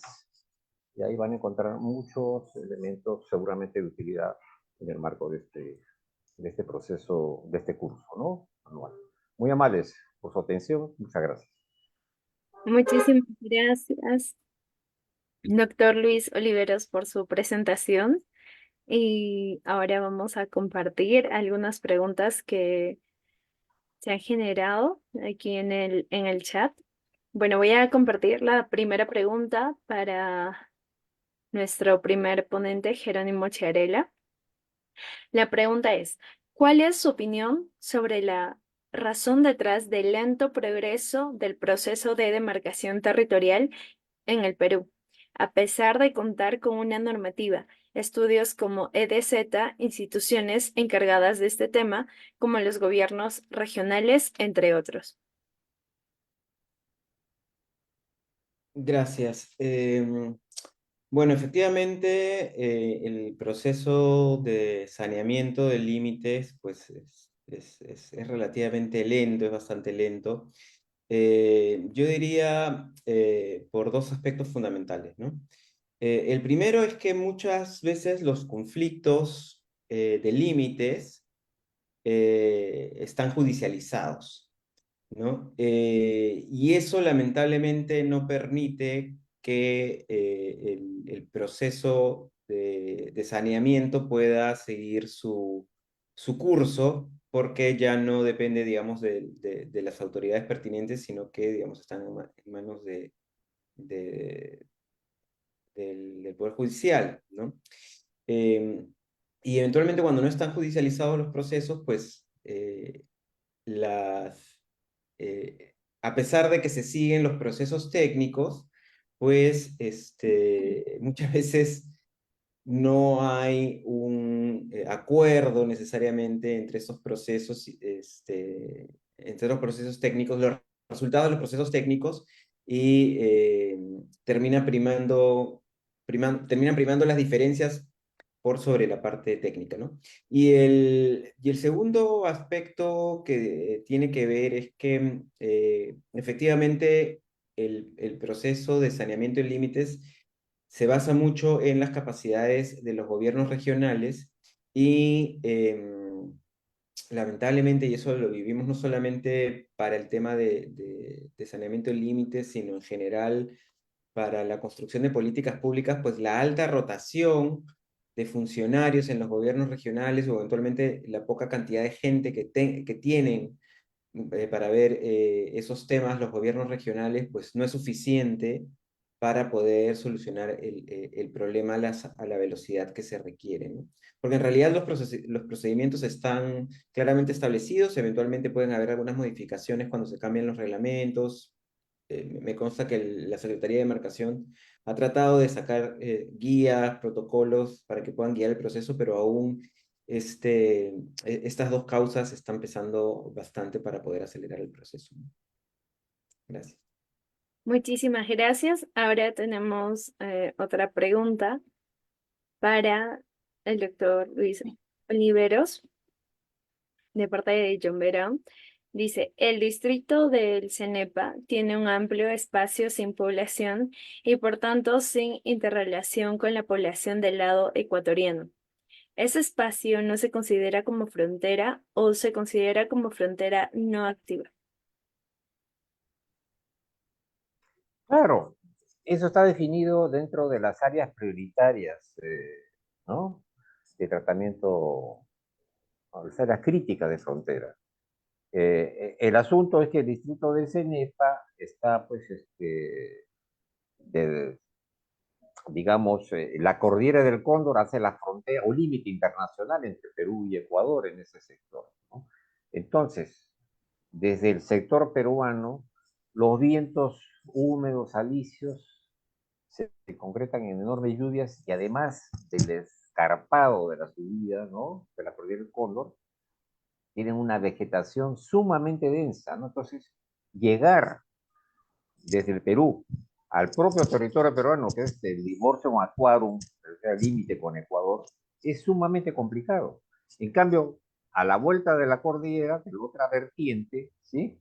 Es un territorio totalmente accesible. Y los ecuatorianos, en las épocas de gobierno del señor Rafael Correa, ¿no es cierto? Con los enormes recursos de las exportaciones petroleras, que llegaban casi a 400.000 barriles por día, por ejemplo, se invirtieron en buena parte en la construcción de carreteras, bordeando el límite con el Perú. Entonces, los ecuatorianos tienen carreteras, puentes, pasando inclusive el río Morona, ¿no? Y nosotros tenemos enormes dificultades para poder salir, o perdón, llegar a las partes altas de la cordillera del Cóndor. Entonces, y esto inclusive se vio pues en los tiempos del conflicto, ¿no? Del año 95. Entonces, ese es un problema muy grande, ¿no? Por ejemplo, hay concesiones mineras también, pero otorgadas a empresas nacionales ahí en la parte alta y no hay manera de que estas operen, ¿no? Porque no puede llegar ahí y sacar el material muy rico en oro, ¿sí? Para hagan una especie de servidumbre de paso a través del territorio ecuatoriano y llegan a Piura, en donde este material puede ser procesado y recuperar el oro, ¿no? Y los ecuatorianos, mineros informales, tienen totalmente socavada la ladera ecuatoriana y ingresando inclusive a territorio peruano para aprovechar este recurso, ¿no? Miles de mineros viven de esta explotación desde el lado ecuatoriano y nosotros tenemos enormes dificultades para hacerlo legalmente desde el lado peruano. Muchísimas gracias, doctor Luis Oliveros. Ahora vamos a tener las palabras finales o de cierre a cargo de la geógrafa María del Carmen Carrasco, presidenta de la Sociedad Geográfica de Lima. Bueno, pues nada, voy a intentar ser cortita porque esta vez nos hemos casi ya avanzado todo el tiempo, lo que es maravilloso, ¿no? Hemos trabajado bastante. Hemos resuelto además temas básicos que a veces confundimos por el mismo idioma. Antes de que se me olvide, os quiero agradecer de todo corazón tanto a ti, Luis Olivera, como a ti, Jerónimo, por habernos compartido todas las experiencias y conocimientos, queda más todavía en esta jornada. Insistir el especial interés que teníamos en apostar por este ciclo dedicado a territorios fronterizos, porque sentimos que realmente es todo un reto para nuestro país, ¿no? Es un lujo y una bendición poder estar en este sentido amplio de frontera, bordeados o con espacios o con territorios fronterizos tan amplios, tan ricos, con los cuales compartir, intercambiar y poder dar posibilidades de mejora en la calidad de vida para todos. Entonces, muchísimas gracias. Estas primeras clases son válidas, o sea, básicas, para poder tener un lenguaje que a veces confundimos, ¿no? De todo lo que habéis comentado, que es súper importante, además, como profe, pues siempre estos martes nos ayudan a reflexionar, a repensar las cosas con otros ángulos que de repente no habíamos mirado, a actualizar datos y aclarar conceptos que luego vamos compartiendo con nuestros chicos en el aula. Y me quedo con dos cosas que ciertamente de todo lo que habéis dicho que es tan importante, hay dos cosas de uno y de otro que me han hecho un poco darle vueltas en la cabeza. Por una parte, cuando decías, Jerónimo, que efectivamente la frontera, y también coincidías con Luis, que tiene esta doble vertiente de ser de alguna forma, bueno, límite y, o sea, línea y área, pero también que tenía esta doble lectura de ser este área lejana, desconocida, inexplorada, y por otra parte un área de integración. Y yo me quedé con el área de lo desconocido y inexplorado y dije, pero ¿para quién? Porque para los que viven en el territorio fronterizo es su territorio, es su espacio de vida. Nosotros somos los que desconocemos. Entonces hay un poco quizá que pensar y cómo planteamos todo esto, ¿no? Porque claro, tú hablabas de la dialéctica del espacio, que es realmente, y claro, el componente de la experiencia vivida. Va configurando todo lo demás, el apego, el desapego que construimos con el espacio, con el territorio, va construyendo todo lo demás, ¿no? Y no sé, yo todo esto lo tengo ahora como muy fuerte, aunque estoy muy lejana de España, pero siento que mi mapa se deshace. Y entonces me dan ganas de llorar y me agobio. Pero yo digo, claro, es que yo soy madrileña y tengo una lectura de mi país desde Madrid, que tiene una situación especial, o Perú desde Lima, pero y desde el otro lado. Entonces es todo un reto esto que tiene que ver con dialogar, con conciliar, para encontrar soluciones que ojalá que permitan mantener a los países como son, pero a la vez con ese potencial que nos hace ser no una línea, sino una membrana, algo permeable, ¿no? Que nos permite también desarrollar estos otros espacios. Eso me parece todo algo fascinante. Y entonces ahí un poco me salto a otra cosa que comentaste tú, Luis, que también me dejó muy llena de retos como profesora, como educadora. Y yo decía, o tú decías, conocer, o sea, de alguna forma, claro que es vital, conocer la frontera no de nuestro lado, sino de ambos lados. Y eso es clave para poder mirar las cosas de otra manera y es clave para que la gente que conozca el doble lado de la frontera, pero no solamente los que viven allí, sino desde todo el Perú o todo el Ecuador o todo Colombia, pues puedan ver que esto es un espacio de trabajo de futuro, de mejora continua. Y eso significa, y yo decía, Mari Carmen, hay que repensar ¿cómo contamos esto en clase, esto de los límites del Perú o esto de la posibilidad de tener tanto espacio fronterizo y por tanto como un potencial de desarrollo? Entonces, no sé, desde plantear que debería de haber alguna especie de convenio a la hora de plantear este tema educativo con los distintos países para que hubiera otra forma de enseñar y de aprender y de sentir desde algo colegiado entre las fronteras con cada país, ¿no? Para poder construir esta imagen. Y también nosotros, dentro, por ejemplo, de Lima, ¿cómo enseñar todo esto en nuestro país? ¿No? No enseñarlo cerrado dentro de la línea de ese límite o línea de frontera, sino más bien como un espacio que, claro, es nuestro país, pero además tiene un potencial mayor si empezamos a pensar en esa relación Ecuador-Perú, Perú-Ecuador, o con Brasil, o con Chile, etcétera. No sé, me parecía todo un reto que supone repensar las cosas y que, bueno, pues os agradezco muchísimo porque siento que a la hora de plantear las clases siempre vas a meter otras cosas y otras miradas distintas, ¿no? Que nos hagan crecer.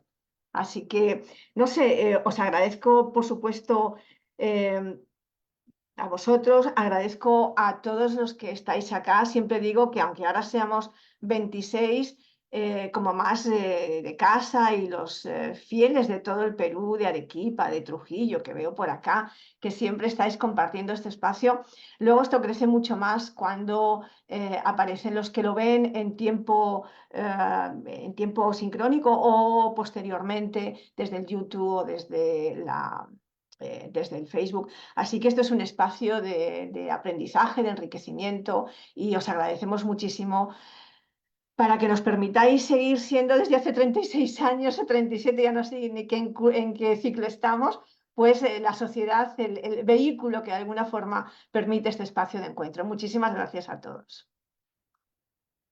Muchísimas gracias a María del Carmen Carrasco Coelho, presidenta de la Sociedad Geográfica de Lima, por dar las palabras de cierre.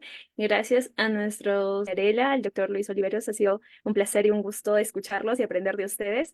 Y estoy segura que el público también aprecia mucho sus conocimientos. Nada, nos Gracias. despedimos y hasta una siguiente Muchísimas jornada. gracias. Gracias, hasta Muchas luego. gracias. Chao, Muchas gracias. gracias. Hasta luego con Muchísimas todo. gracias.